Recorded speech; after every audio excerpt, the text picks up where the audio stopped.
It's coming into his awareness of being who he's going to become. And I had something to do with it. That's the way y'all jump right back in it. That's right, make them jokers move. Make them jokers move. Oh, I love what I hear. Y'all making them sing. And it's fine right there. You heard it. They said it. Make that there. Everything on the line. You know, that's old school right there.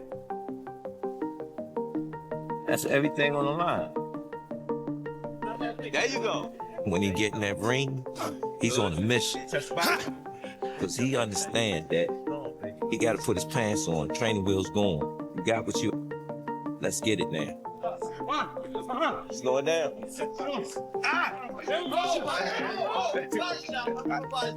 Good word. He ain't playing with nobody. You step in that ring with him, be prepared. Stop everything, because what looked like a normal training camp may allegedly be turning into the biggest chess match in boxing. And the wild part is that most fans are staring directly at the story while somehow missing the story. Everybody keeps talking about Gervonta "Tank" Davis hitting pads.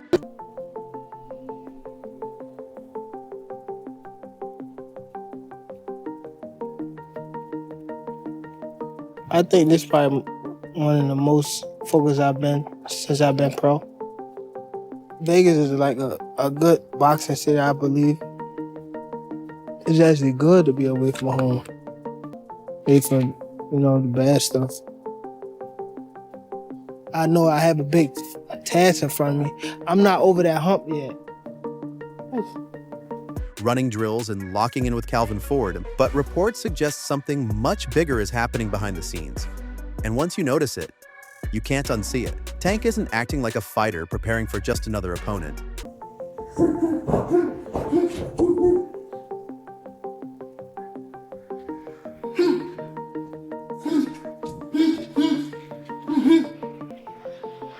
According to fans watching every clip frame by frame, every interview, every gym appearance, every comment suddenly feels connected to one name: Shakur Stevenson. And here's where it gets interesting. For years, people said this fight was impossible, complicated, unrealistic, maybe even destined to stay trapped in boxing fantasy discussions forever. You gonna do what you gonna punch?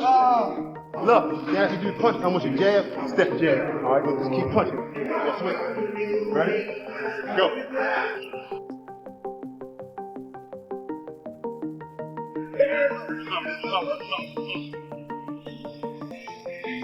Oh, God. How big is that? Work. Get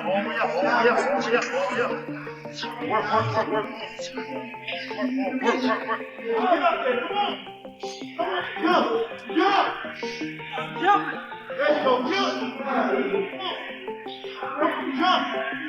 Jump. There you go, jump. There you go, jump on. Come on.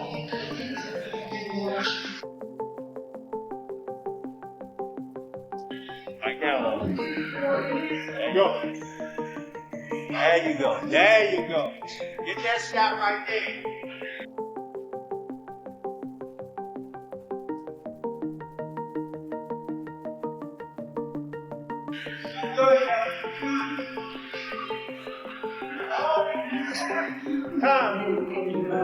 Then suddenly Tank is back in camp.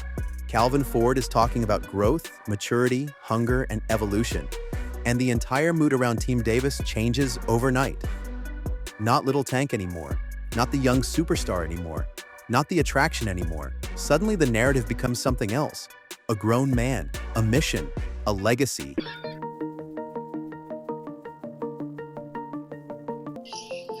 That's that going like get in there. Let's kick right on. There's nothing that can be taught. Feel that one? Is he that one? Tank sit there and call himself the one. Because he know and he believe that he is one. Like Floyd, the best ever. He believed that. He put up the numbers. I think last night he said he want to be proud of himself, but he got to be focused. I didn't get here and just was like, I just want to be the best fighter. I want everything that come with it. Here, crowd, even if they going against me, I feel as though it's good. I know this. It's different with this kid. I can't keep telling people. And if you're thinking that's just normal fight promotion, hold that thought because this is where the plot starts twisting. Allegedly, the biggest clue isn't what Tank is saying. It's what everyone else is saying. One minute you have boxing legends praising his power. The next minute, you have elite fighters picking Shakur Stevenson to win. Then another respected voice says Tank is the most complete fighter in boxing. Then another says Shakur is too skilled. Don't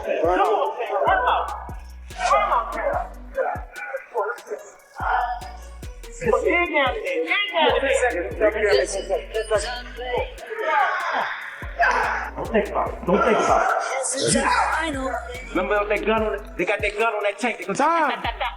When the night is cold. He ain't gonna keep you here late tonight. Good job. Then another says Tank's power changes everything. Then another says Shakur's defense changes everything. Notice the pattern? Nobody agrees. And in boxing, when nobody agrees, that's usually when something special is brewing. Fake breaking news, the debate may actually be bigger than the fight itself. Like when you spawn, you don't always fall the same guy. That's what Byron and Calvin, they give me different look. Tank, not only does he possess great athleticism, he is one of those fighters that come along once in a lifetime. You can tell him something once, maybe even twice, and he will get it to perfection. Break it down. Hurt me.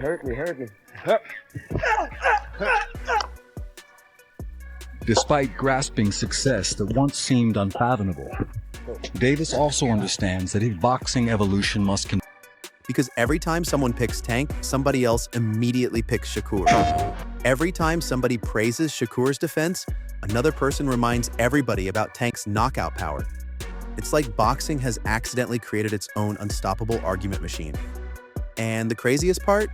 Nobody can shut it off. But wait, because while fans are busy arguing about power versus skill, another storyline quietly sneaks into the room. When they watch us in here working, they saying we going bang, bang, bang, bang, bang.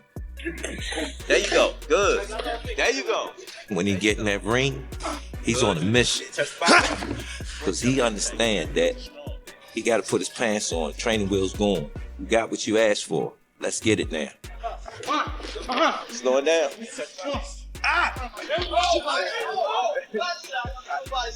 Good work. He ain't playing with nobody. You step in that ring with him, be prepared. Oh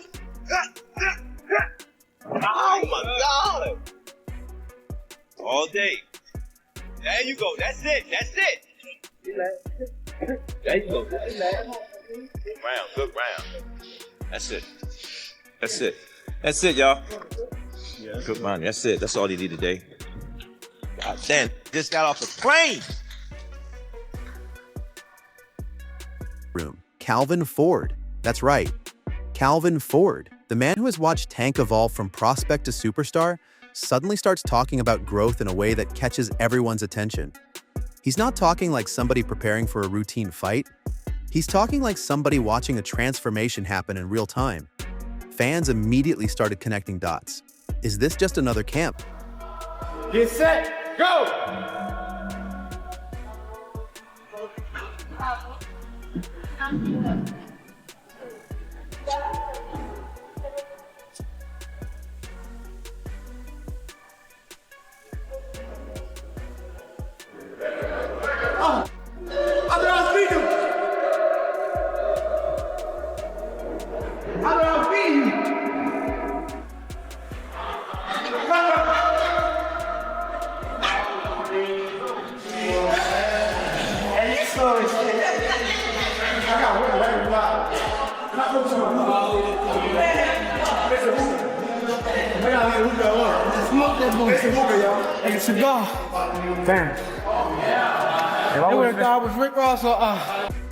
Or is Team Davis preparing for the most technically difficult challenge of Tank's career? And just when that question starts spreading, Shakur Stevenson enters the conversation like a plot twist nobody can ignore. Shakur isn't shouting. He isn't creating chaos. He isn't making outrageous declarations. He's doing something arguably more dangerous. He's training, sparring, improving, refining, tightening every screw in the machine. And according to... Where you at? Tank too far? He hit. No, it ain't no good.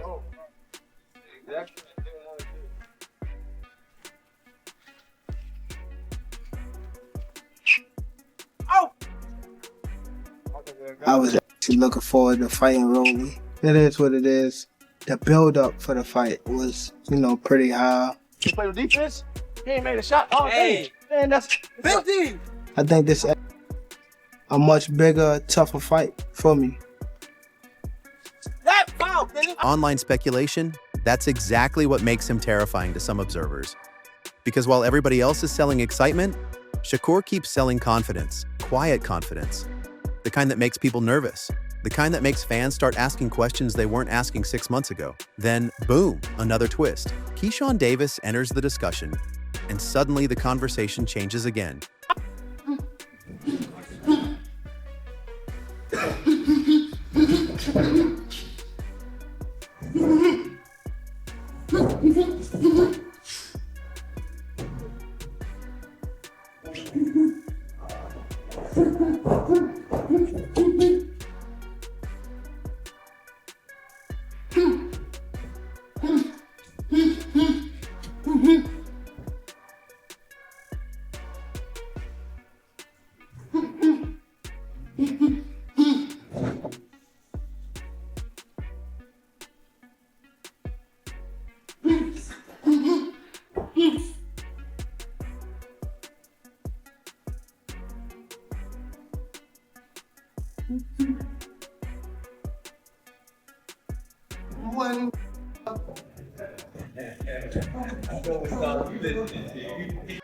Because now we're not talking about hype anymore. We're talking about fighters debating fighters. We're talking about elite competitors studying elite competitors. And reports suggest many fighters genuinely see this matchup as far more competitive than casual fans realize. Some lean Tank, some lean Shakur. Nobody sounds comfortable. Nobody sounds certain. And uncertainty is where great boxing stories are born. Fake breaking news, the prediction war has officially reached maximum chaos. They definitely went to the kids store and get this. That water ain't cold. We know that. I know, but... Get in the water, man. Just get in the water. You can't sit on the edge. Man, just get in there, man. Go. No, give me the towel, bro. You got the towel, bro. It's cool if you wet with you. That cold, man. That ain't cold, man. We can't baptize you, man. You know they gonna meme your ass in this kiddie pool, right?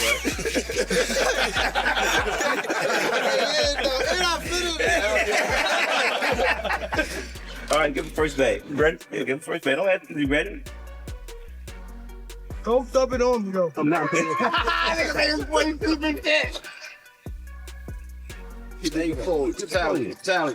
Yo, I wish I could get all his facial expressions, yo. That Joker faces, man. Not bad, Tank. You doing good, baby. Doing good. Look, they even got a cup holder. You want something to drink? You're from prospect. Then he went and won the belt. He won a strap. So he feeling all that fame and glory. He ain't trying to get that up.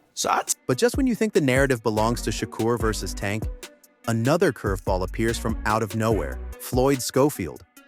Suddenly, another possible opponent enters the picture. Suddenly, another set of negotiations becomes part of the conversation. Suddenly, another route appears on the map. And fans immediately start asking the same question. Is this a real alternative? Is this leverage? Is this strategy? Is this timing? Nobody seems to know, which somehow makes the mystery even bigger. Meanwhile, the internet does... Now Shakur's become a superstar. He doesn't work quite as hard anymore. Is that true? Or... Oh, no, it was hard. I can't stop him from working. Good. I try. But it's let me tell you, it used to be one time I wouldn't know he was asleep unless I didn't hear him punch. Yeah, on my way. He just sleep there. And next thing you know, if you wake up, you know, they think we're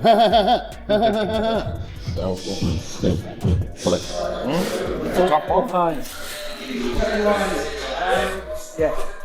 Hey, you know, no recording sparring, right? no problem. 3, 2, 1, work. Good spar, huh? Let me tell you, when you're good, you're smart, you think. Okay? Boxing is 90% above the shoulder. Okay? And all you need. What the internet always does. It turns everything into theories. One fan says Tank is preparing for Shakur. Another says Shakur is preparing for Tank. Another says both sides are preparing while pretending not to prepare. Another says the real battle already started months ago and nobody noticed. Allegedly, every interview becomes evidence. Every quote becomes evidence. Every training clip becomes evidence. Every smile becomes evidence. At this point, the investigation board in some fans' minds probably looks like a detective movie. Strings everywhere, photos everywhere, arrows everywhere. Yet somehow the story keeps getting stranger. Because the more people talk about Shakur's defense, the more people start talking about Tank's patience. The more people talk about Tank's power, the more people start talking about Shakur's precision. It's like both fighters accidentally became each other's perfect storyline. One represents danger, one represents discipline, one represents explosive moments, one represents calculated control. And suddenly the fight starts feeling bigger than boxing itself. It starts feeling... Today we're doing sparring breakfast. So we're gonna do a little mixed potato hash with some chicken, sausage, and some protein pancakes, and some ancient grain sourdough. Ready. Too mean, too slow.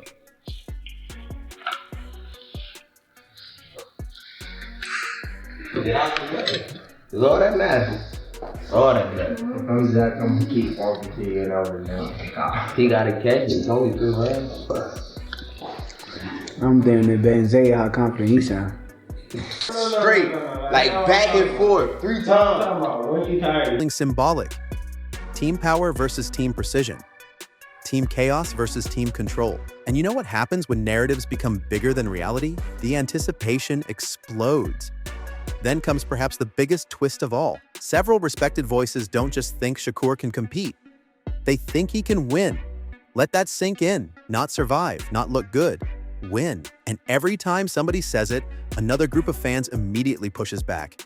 They point to Tank's history, Tank's power, Tank's experience, Tank's ability to change fights with one punch. Suddenly, social media becomes a non-stop battlefield. Nobody is backing down.